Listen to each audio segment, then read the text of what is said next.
Dennis Nilsen is one of Britain's biggest serial killers of the 20th century. He's admitted to murdering 15 young men at his homes in London. What drove an apparently respectable civil servant to go on a 4-year killing spree? Why did he confess all to police? And who were those who escaped his murderous attacks?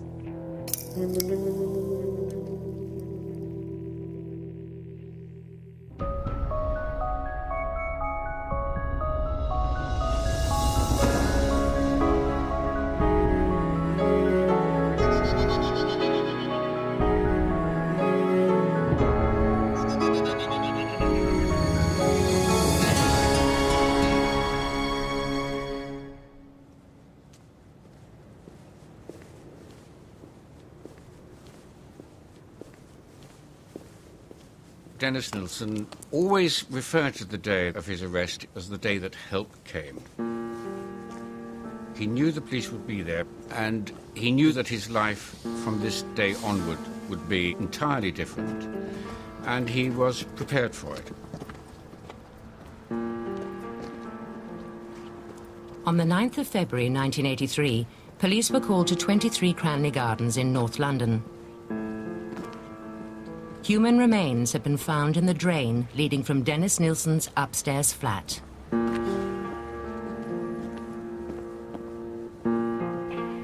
In the time we were waiting, I was trying to work out what kind of guy was going to walk in through that door. How was I going to handle him? Was I going to have to be firm with him right from the off? Maybe he's a little bit strange. Maybe I've got to handle him differently.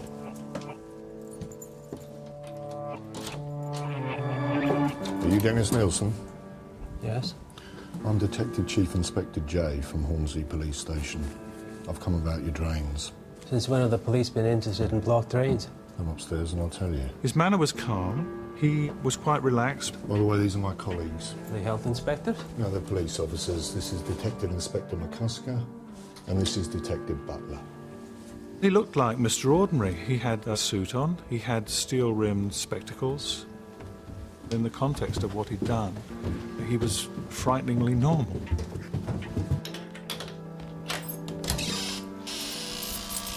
As soon as he opened the door to his apartment, the smell of death came out of the doors. He knew what was in there, and he knew that we were going to find what was in there. The reason I'm interested in your drains is because they were blocked with human remains. Oh, good grief, how awful. Don't mess about. Where's the rest of the body? In 2 plastic bags in the wardrobe next door. I'll show you. I think in a way there was some relief there from him, that it was all coming to an end. What's been happening? I put my head inside the front room and there was this distinct smell of decomposing flesh. I'll tell you about it at the police station. Presumably you're going to take me there. What you want is in there. It's locked. I don't think I even looked in the wardrobes that were in the room. These are the keys. You can stay locked for the minute. I can smell it. I'm arresting you on suspicion of murder and taking you to Hornsey Police Station. You're not obliged to say anything unless you wish to do so, but anything you do say may be taken down in writing and may be given in evidence. On the way back to the police station, he started to tell us that it was 16. At least he thought he'd murdered 16. But at the first interview, when we sat down with him and listed all of the victims, it was quite clear it was 15. I arranged to have a photograph taken of Nilsen. Normally it's simply the face, but in this case, in the seriousness of the offence, I thought it better just to have a complete, full-length picture taken. I think it's absolutely incredible that he had gone on for so long, and I think if he had been able to work out how to get rid of the bodies in a better way, he would have killed a lot more people. It was my judgment that got the guy caught, and if I hadn't have pushed it, then the guy would have got away with it, and possibly still doing it now, you know. Nearly a week before Dennis Nilsen was arrested, the toilets at 23 Cranley Gardens had become blocked. all 5 tenants in the building got together and decided to complain. The letter was delivered to the landlords, handwritten, saying that this was an intolerable situation. It was inhuman to be expected to live in these conditions. And that letter was written by Dennis Nilsen, which can lead only to one conclusion, that he knew the game was up, he knew he was going to be arrested, he was relieved that he was going to be arrested, and he engineered his own arrest. I was called to 23 Cranley Gardens because it was a blocked drain. Lifting the manhole cover was... the smell was unbelievable. I was down there at least 5 or 6 times, and by that time I'd recognised, various body parts that were most definitely human. I then made the phone call to my boss, surrounded by the residents of the house and Nilsen. My boss said, quite graphically, to leave it, and we would return in the morning. In the hours before the plumber was due to return, Dennis Nilsen seems to have had a change of heart. He made a last-minute attempt to cover his tracks. 2 witnesses told us that at 1 a.m. The previous morning, they'd heard noises, and when they checked, they found that the guy upstairs, who they knew as Dennis, was standing at the door of the apartments, and he was wearing a vest, he was sweating, and his arms were all dirty. And this was a cold February evening, and what he had been up to was that he had been out and he'd gone down the manhole and he'd removed the parts of bodies that Dynarod had put on the ledge in the manhole. The following morning, on lifting the manhole cover, I wasn't surprised that it was empty, it was spotless. I inserted my arm in the pipe on the house side, and I managed to get a strip of flesh. It was explained to me that they had unblocked a drain and revealed what looked like remains of a human body and some pieces of bone. I decided that the best thing that I could do was to take these off to a pathologist, and he said, "You're right, it's human." He said, "Not only is it human," he said, "but your victim's been strangled." By pure chance, I had taken to him a piece of a victim's neck, and there was a clear ligature mark on it. This was an extraordinary case from the very beginning, because for the first time ever, we had a murder in reverse. We had a man saying, "I've murdered 15 people," and we didn't know that anybody had been murdered until the day we arrested him. The case was extraordinary for another reason. The man police were about to question had once been one of their own.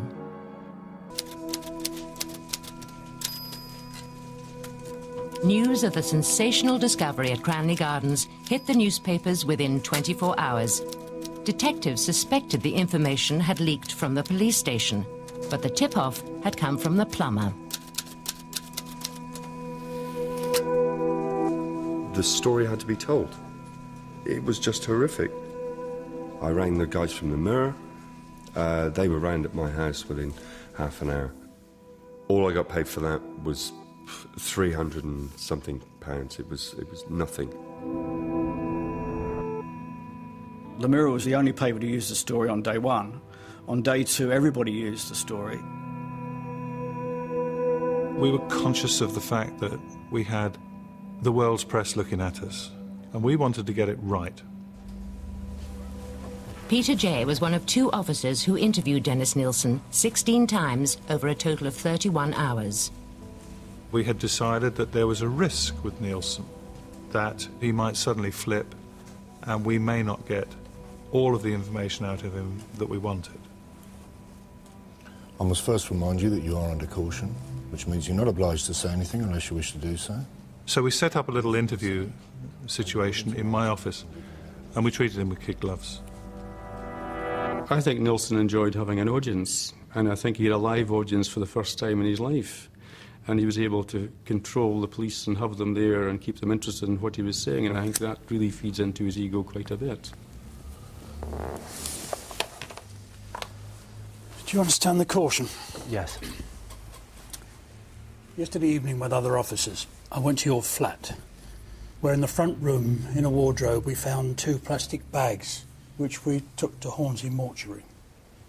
When the bags were opened, they were found to contain dismembered parts of human bodies. Would you like to explain how that happened? In what context? How they came to be there. Have you searched the rest of the flat? Why? There's some more in a tea chest in the corner of that room, and under the inverted drawer in the bathroom, the total of which are the remains of 3 people. I killed them by strangulation. I used something like string to do it. I cut up the bodies on plastic sheeting in the front room using one of 2 knives in the kitchen. Nilsen was very determined to show that he wouldn't be intimidated, that he wouldn't be surprised above all, that he would do the surprising. He wanted to tell them everything, but he wanted to do it in his way and at his pace.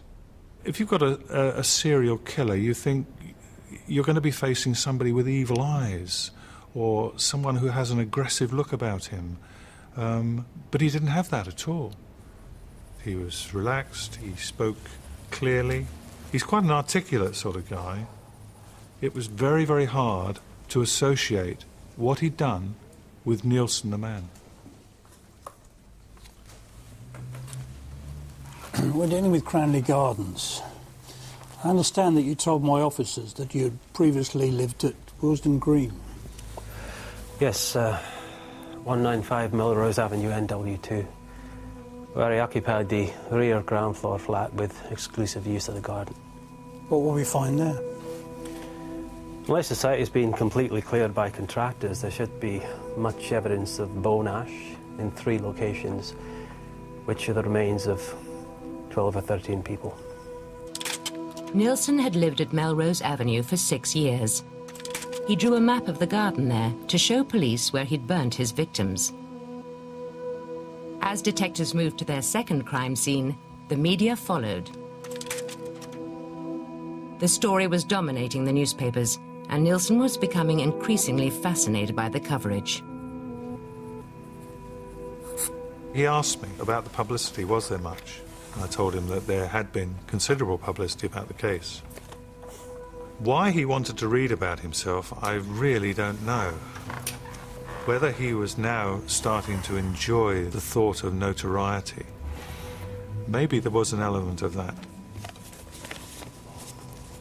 It wasn't an enjoyment of being in the news. It was a determination that the press should get it right. And that if they reported something as having occurred in April 1979, when in fact it was May 1979, he'd be furious at their ineptitude and inaccuracy. Those are the things that mattered to him. Dead things. Things which have no life blood in them, but are simply facts. While the media waited outside Nilsen's flats for news, inside a detailed forensic examination was underway. It was a horrific job. I mean, it was the only case that I've ever experienced where it gave me disturbed sleep at night. So it was, from that point of view, quite unique in my experience. In Cranley Gardens, we found the remains of 3 bodies. What Nilsen had done was to sever the bodies. He'd cut them up into 5 parts. The heads had all been boiled in a large saucepan that he had in the flat. And the purpose of that was to enable him to remove the flesh, flush that down the toilet, and then dispose of the bones through the ordinary dustman. They showed me the wardrobe with the 2 bags in it. In the first bag, there was a part of a torso, and in another, there were dissected pieces of chest tissue. We had to piece the tissues together and portion the various limbs that had been dissected from the bodies into their rightful place. The horrific details of Nilsen's crimes were already public by the time he first appeared in court. 48 hours after his arrest, Nilsen was to face the first of many murder charges. I remember when he appeared at Highgate Magistrates Court, because we all got a good look at him. Nowadays, of course, they put raincoats over their heads. And I've always wondered whether the police made sure that Nilsen didn't have one to put over his head. He declined to have a blanket put over his head. He totally refused. He said he had nothing to hide, and he wanted to go out, and if he was photographed, he was photographed. It was precisely 10 o'clock when Dennis Andrew Nilsen was led into the dock to face the bench of 3 magistrates. The charge, a single charge of murdering Stephen... The television was going on in the background, and I looked across and said, my goodness, that's Des Nilsen. I used to work with him. All these gruesome details are all unfolding, and they were all perpetrated by someone that I'd spent a year working with and sometimes socialising with. And it was very difficult to put the two together. Within days of Nilsen's arrest, it emerged that the man who was one of Britain's worst ever killers had been a policeman just a few years before he murdered for the first time. We were both probationers together, and I was quite happy to go out and patrol with him, and I never felt uncomfortable with him at all. If I did, then I would have said something, but no, he was just an ordinary PC. In the years Dennis Nilsen killed, he was working as a civil servant. His uniform careers as a policeman and a chef in the army were behind him. He lived alone in a respectable North London suburb and managed to lead what from the outside appeared to be a perfectly normal life. Had you met Nilsen before his arrest in February 1983, you would not have found him a remarkable person. He was intelligent, he was efficient, with a sensible job, had a pet dog, did ordinary things. It would never have occurred to anyone to think that he was dangerous. But that is what makes a case like this so interesting, because it reminds one that murder of this kind is a secret undercurrent. What started you off in 1978? That's something I've never stopped asking myself. Normally, when you have a murder, you have a motive. We tried to get from Nilsen some sort of explanation, but we couldn't get one. And Nilsen would turn it round on us and he'd say, well, why do you think I did it? First time was 30th December 1978, after a bout of drinking at the Cricklewood Arms. Closing time, I was talking to this guy and he became aware that I had a bottle at home, and he came there with me. In the morning, he was lying on top of the bed, fully clothed. On one of the beds, I was on the other bed. He was dead, and I came to the conclusion that I'd killed him. Why did you come to that conclusion? Because he was dead. I got the impression that he wanted to go. I wanted him to stay. The body was looked after. It was washed. It was put in a comfortable position. It was put into bed. This must have required some exertion, but this was the enjoyment for him. He then would leave him for the day, come back from work at the end of the day and say, guess what happened to me today? Have a conversation. It's all a very unpleasant, very weird, deeply disturbed fantasy. The identity of Dennis Nilsen's first victim has never been established.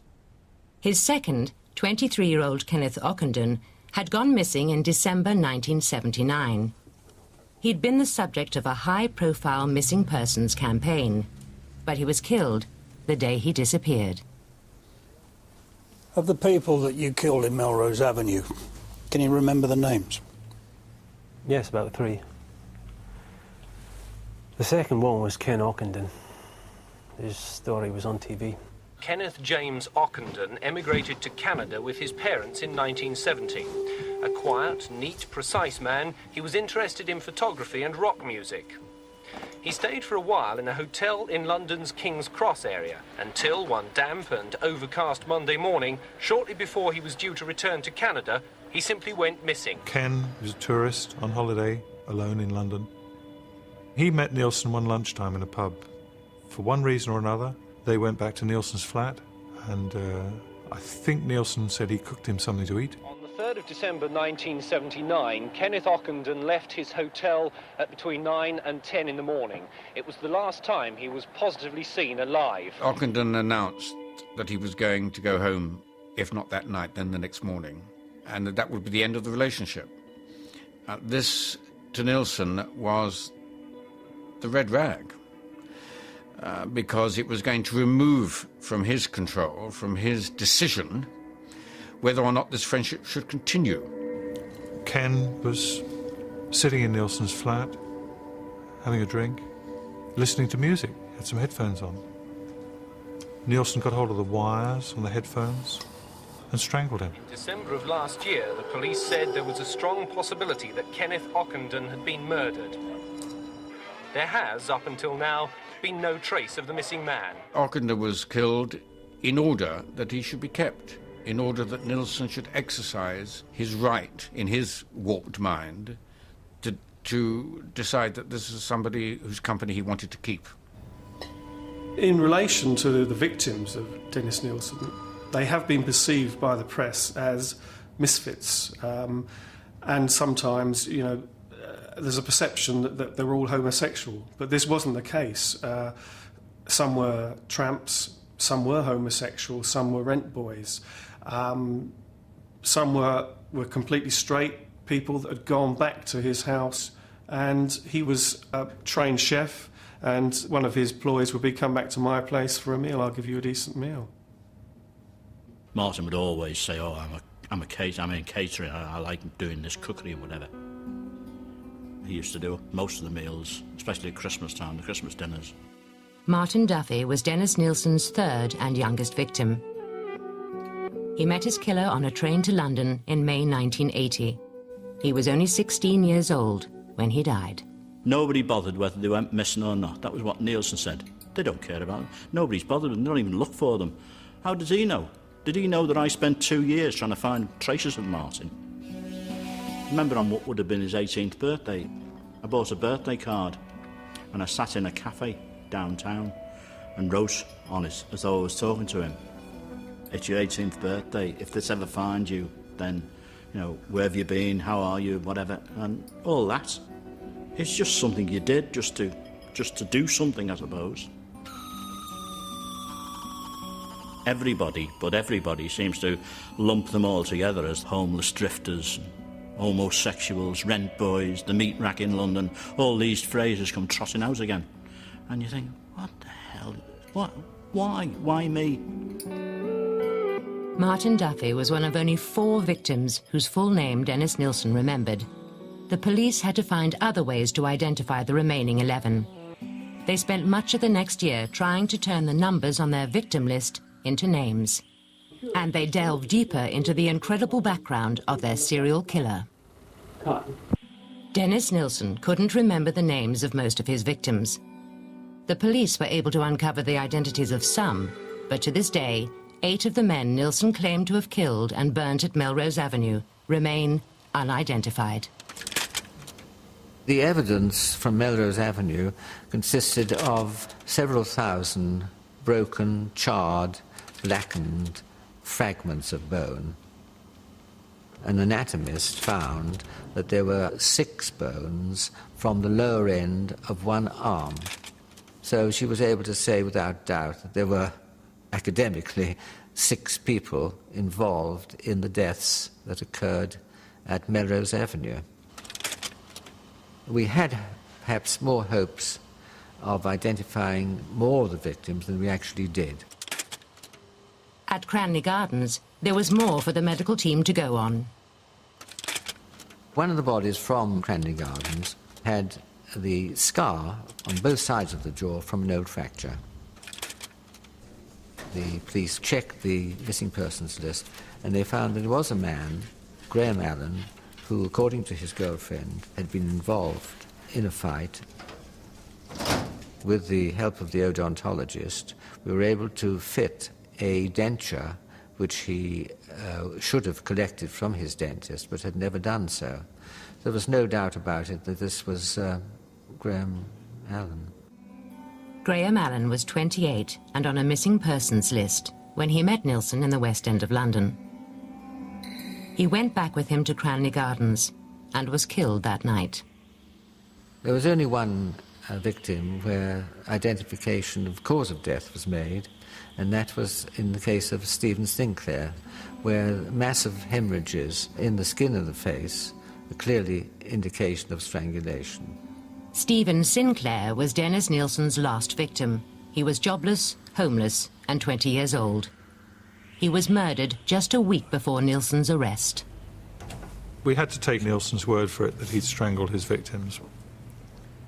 Nothing that we could find would identify the trigger for that act. Nilsen told us quite frequently that the combination of alcohol and music would put him on a high. Whether the combination of alcohol and music triggered the killing, I'm not so sure. Can you tell me what happened when you got back to your flat? By then it must have been after 9. We sat down and started to drink. I was drinking whiskey and he drank lager. He was later sitting in the lounge, started to nod off. I can't remember anything else until I woke up the next morning. He was still in the armchair and he was dead. On the floor was a piece of string with a tie attached to it. I know I must have killed him. One of the things that we were looking for was evidence of premeditation. Where did you keep this piece of string? Must have made it up that night. I'm going to show you Exhibit BL8. Is that what you're talking about? Yes. We thought we had some evidence of premeditation, but it was nothing that he had planned in advance of the encounter that evening. I think the tie and the string was something that he just put together there and then. It was just a sudden, impulsive act of killing. Are you a homosexual? No. For convenience sake, I am asexual. To relieve people of social responsibilities, I've said I'm gay. People ask me because I'm not married. In fact, people leave you alone. I thought I was gay. He did say, with reference to certain of the people who died, that they had beautiful bodies when they were corpses. And he admitted to me that he enjoyed the contemplation of that beautiful body. The question is still open. We'll not know. It is possible that he used the corpses for as sexual objects. Only he knows that. Nilsen told the police about a relationship he'd had with David Galashan, who he'd shared the flat with at Melrose Avenue, shortly before he began murdering there. This home movie footage, shot in 1976, is a record of their 18 months together. Nilsen said the relationship was not sexual. It certainly became our impression that they were almost husband and wife, in as much that Dennis, I think at one stage, went to work and Galashan would stay home and look after the flat. He did the garden, he had a pond put in. They were involved in buying the dog together, and it was almost like a relationship. Don't stand there with your hand on your hip, feel like a big poof. The home movie that Nilsen made was, again, a perfect example of somebody who is being in control At some point, Galichan is holding the camera, and Nilsen, first of all, displays his need to control what is happening, and secondly, the anger, which is never far below the surface. I can't understand you. I ask you to fucking start filming from the feet slowly up to the head. And you go zip, pan. Bloody hell, don't you ever watch movies? You must see thousands of movies. You must know what it's like. They're training fucking chimpanzees at Cape Canaveral to operate a camera. Anybody can do it. He is the producer, he's the director, he is in fact the main actor in it. What else can I say? I'm so bloody annoyed I'll have to think about this. Cut off. And this is very, very important facet of his personality. Bloody thing, cut this now. That he could never be content with being someone to whom things happened. He was someone who made things happen. Cut. I think he was deeply shocked when Galichan suddenly left. Hello, honky tonk. How are you? I think that was very much in his mind whenever he had victims or visitors to his flat. You know, I like this guy, is he going to leave as well? David Galichan died in 1992, but at the time of the investigation, he told the police Nilsen had never been violent towards him. But Nilsen himself pointed detectives towards other men who would tell a different story. On about 7 occasions I've made unsuccessful attempts to kill people. Police were called a couple of times and allegations made, but nothing ever happened. What did you say to police? Told them that man must be drunk. I denied it and put on a convincing act. I think the fact has to be faced that while the police investigation that ended up with the trial was exemplary, I think some of the other aspects of police involvement with Dennis Nilsen over the years were pretty appalling. There are records of at least 3 and possibly 5 occasions when complaints were made to the police about attempts at strangulation after lots of alcohol.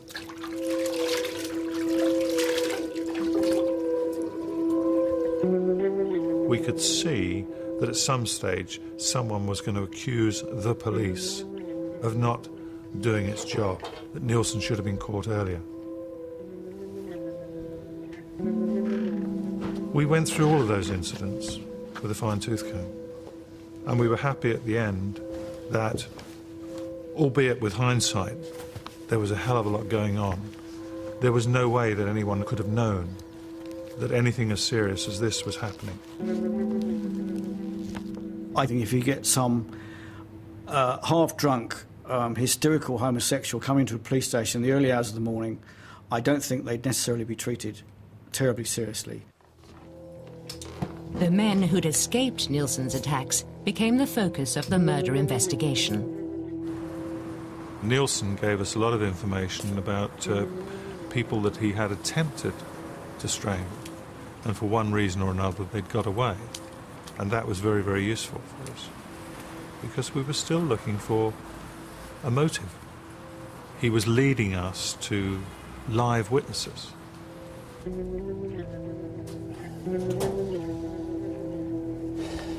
BL 88. A yellow metal earring with green beads. BL 89, another one. It was from an attempt victim, both earrings. One of the guys we wanted to trace was a lad called Carl Stotter. I met him in Camden. I was 21 when he tried to kill me. He invited me back to his place. We got into a cab and went to Cranley Gardens. Go. We had a couple of drinks and we were listening to some music. I think it was Laurie Anderson's Oh Superman.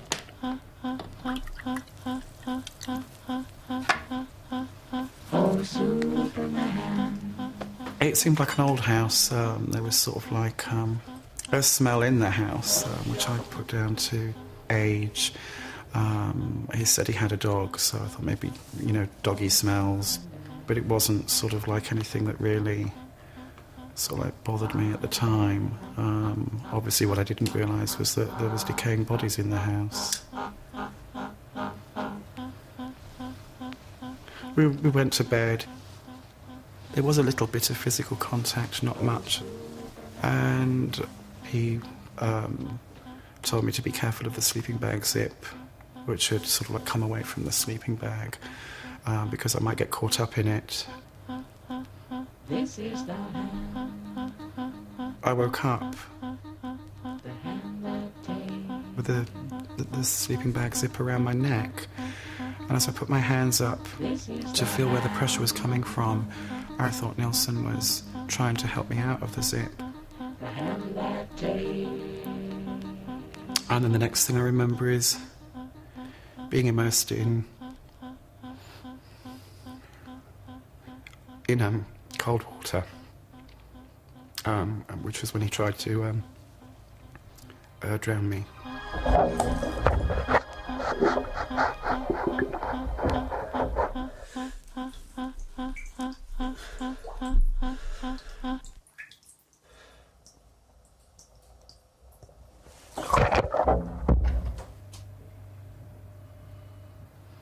I remember coming round and I had no memory of what he'd done. And he said, I got caught up in the sleeping bag zip. And I did say something about the water, and he said, I had to put you in cold water because you were in shock. I was in a lot of pain. My face was slightly swollen. There was small blood hemorrhages all over my face. So I just got myself to the hospital. The doctor turned around and he said, well, I think somebody's trying to kill you. And I mean, the thing is, you know, somebody's going to try and kill you. They're not going to let you walk out of their house. It was actually, I think, 3 months later when I actually started to get flashbacks. I spoke to family members, and we all just thought, well, you know, go and get some psychiatric help, because probably my mind's magnified it, exaggerated it, and I sort of like managed to convince myself that it was just me. We went and saw Carl Stotter, and we just asked him for his story, and when he told us what his recurring dream was, it dovetailed completely with what Dennis Nilsen had said. I was told afterwards that he'd actually given me heart massage and mouth-to-mouth resuscitation and brought me back to life. Nilsen claimed, because he thought what passed between us was a thin strand of love and humanity. And the police said it was simply because there wasn't enough room in the flat to have another body, sort of like, hidden there. Carl Stotter's evidence was vital at Dennis Nilsen's trial. The defence argued that the killer suffered from an abnormality of mind and was of diminished responsibility at the time of the murders.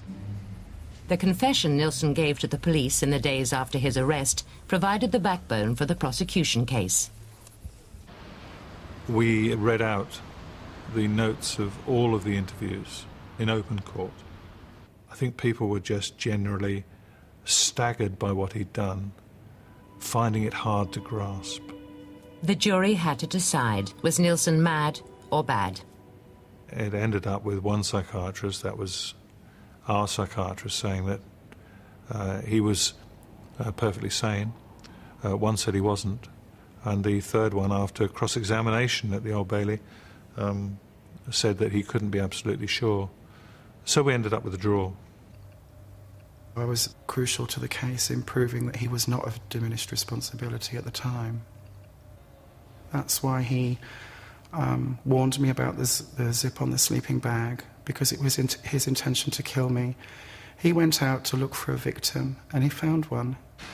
On the 4th of November 1983, Dennis Nilsen was found guilty of murder and sentenced to life in prison. But even for those closest to the case, what drove Nilsen to kill has remained a mystery. I've thought about Nilsen on and off over the years. I still want to know why.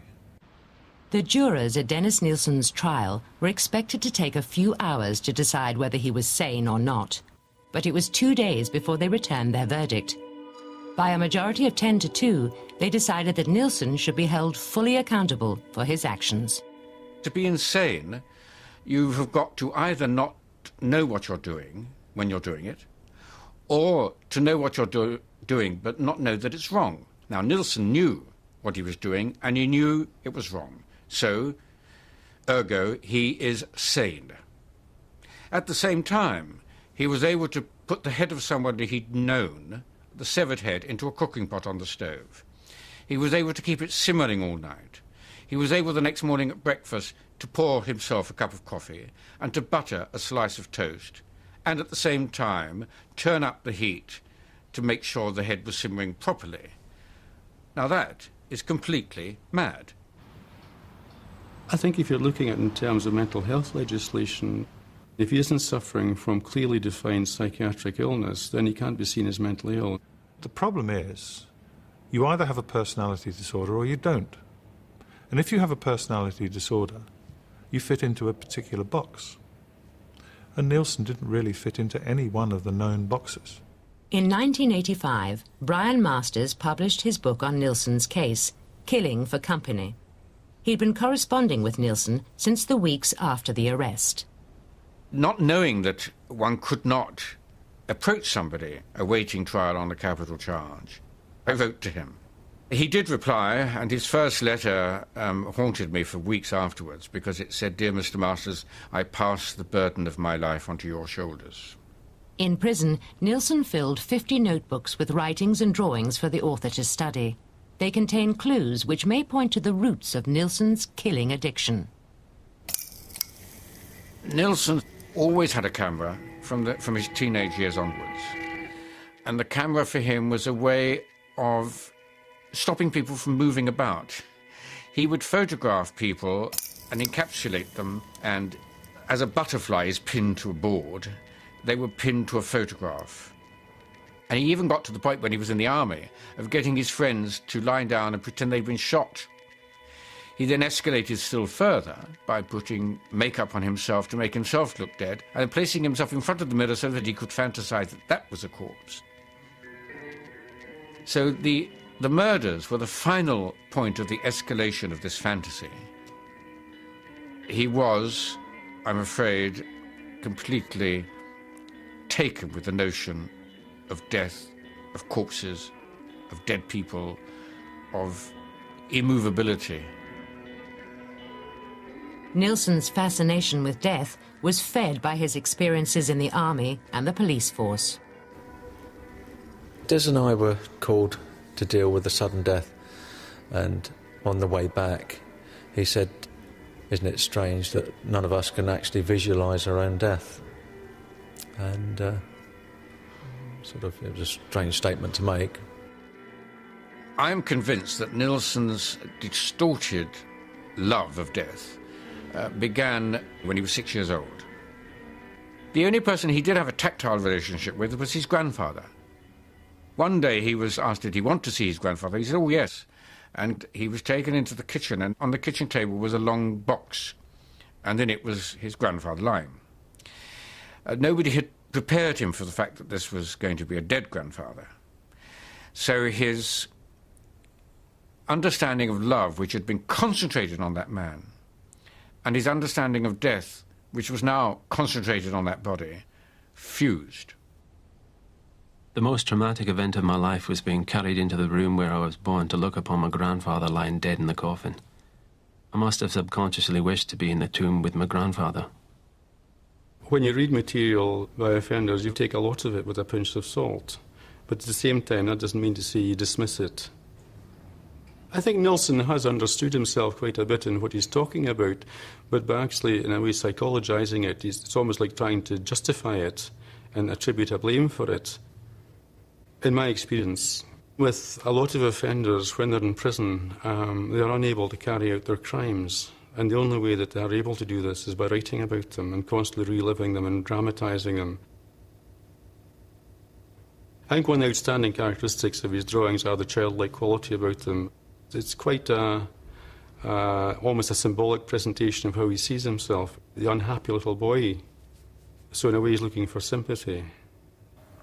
He's just an arrogant, selfish, cold-hearted killer.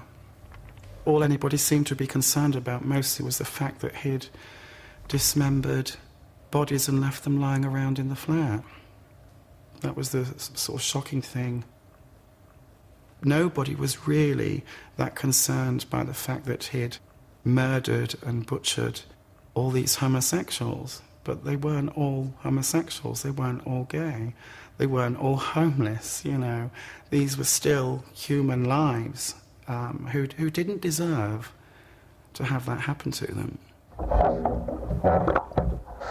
I wrote to Nilsen because I just needed answers.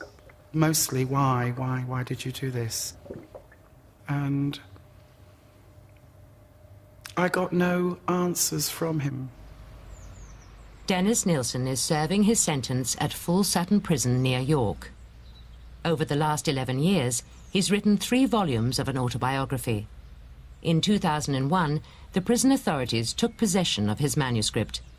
But there's nothing in law that says Nilsen can't publish. And in a letter to this programme, he explains why he's launched a legal battle to get his manuscript back. These works have been banned by the Home Office for populist political reasons. Everyone, it seems, is allowed to have a second-hand version of my life, while I'm denied any kind of expression of a first-hand version. You can't simply write out Nilsen's own account and leave it at that. My book is based to some extent on Nilsen's prison journals, but I selected from them to see what matters and what doesn't. He can't do it, because it's him. He can't stand outside of himself and see himself as a killer. Over the years, countless people have plagued me with the question why. I can only delve into the dark recesses of the past and present in search of an answer explored and provided over 3 volumes. I owe to my victims more than a retributive life sentence in a maximum security prison. I owe them the truth, which they are free to accept or reject. I don't think anybody would ever really find that kind of answer from any killer. All I wanted was that he didn't haunt us for the rest of our lives, which he seems to be doing now. And this is the main bugbear of it all. The fact that he's there. The best thing he can do for me is die. Dennis Nilsen lost his freedom 20 years ago and has since been told by successive Home Secretaries that he'll die in jail. Come on, wait. But from next year, it won't be up to the Home Secretary to decide whether he should be released. Instead, it will fall to a parole board to review Nilsen's case and assess the risk he still poses. I'm convinced that one day, soon, he will be out. Like Hindley was supposed to be done. Like the Bulger murderers. He's been sentenced to life imprisonment, and the judge recommended that he serves a minimum of 25 years. Well, in 5 years' time, he will have served that minimum. Theoretically, it's possible that he can come out in 5 years' time.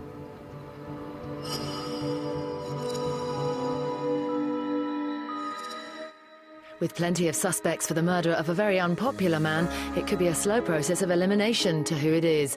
However, a colleague of the victim is adamant that it was in fact him who did it. Is he convincing anyone? Foyle's War returns on Sunday at 8. Coming up next here, it's Night Watch.